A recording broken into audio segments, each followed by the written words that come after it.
धर्माविरुद्धभूतेषु कामोऽस्मि भरतर्षभ इति गीताया।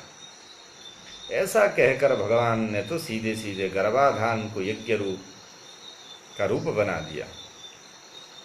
नहीं तो काम को शत्रु बतलाया है और उससे सावधान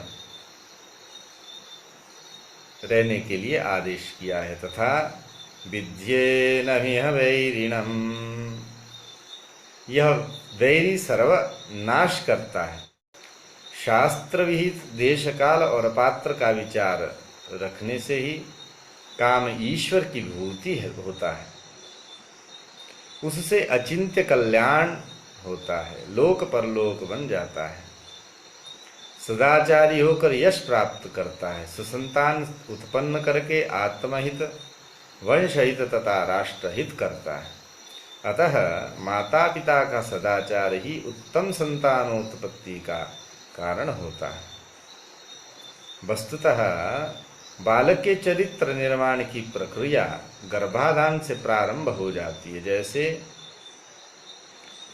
घर बनाने से पहले उसकी योजना बनाकर उसके लिए अपेक्षित उत्तम प्रकार की सामग्री का होना नितांत आवश्यक है, वैसे ही उत्तम संतान प्राप्त करने के लिए उसके उपादान का उत्तम कोटि का होना नितांत आवश्यक है।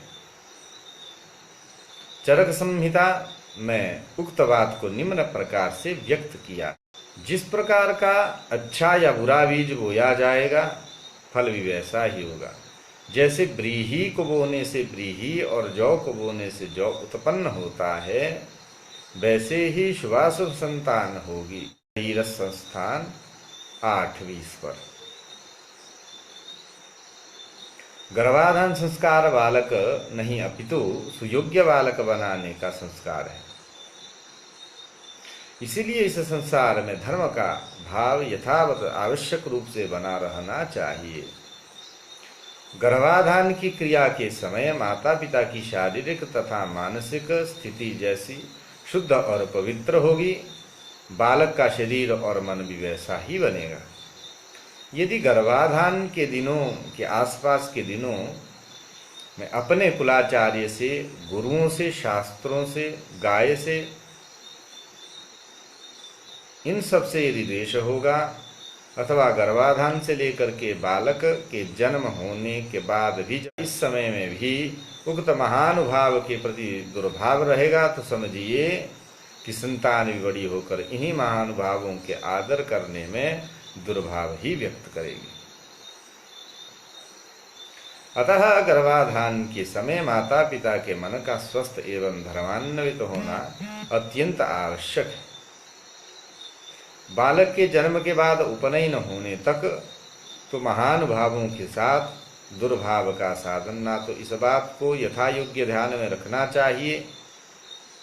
बालक के उपनयन के बाद यदि गुरुकुल में गुरु के पास वेदाध्ययन आदि शिक्षा को प्राप्त करे, तो अवश्य सोने में सुहागा की बात सिद्ध हो।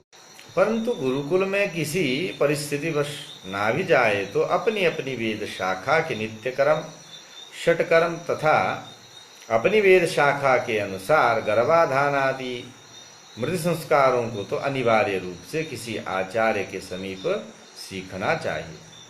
ऐसी स्थिति में घर को ही उचित गुरुकुल के अनुसार मना देना नितांत आवश्यक है। अतः यहाँ भी बालक 16 वर्ष की आयु का न हो जाए, तब तक उक्त महानुभाव के साथ दुर्भाव नहीं रखना चाहिए। सुश्रुत संहिता में कहा है कि स्त्री पुरुष जैसे आहार विहार और चेष्टा आदि से युक्त होकर परस्पर संतान भी वैसी ही होती है।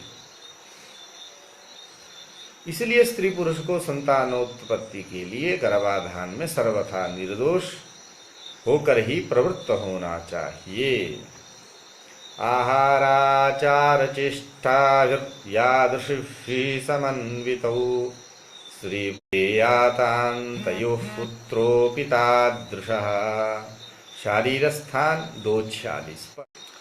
सरल उपाय है कि विवाह के बाद उत्तम संतान की इच्छा से ऋषि मुनि चरित, भगवान आदि जगद्गुरु शंकराचार्य का चरित्र, आचार्यों के चरित्रों का सभी को जो है अध्ययन करके उनका मनन करते हुए पहले से ही अपने शरीर को धर्माकार बना देना चाहिए।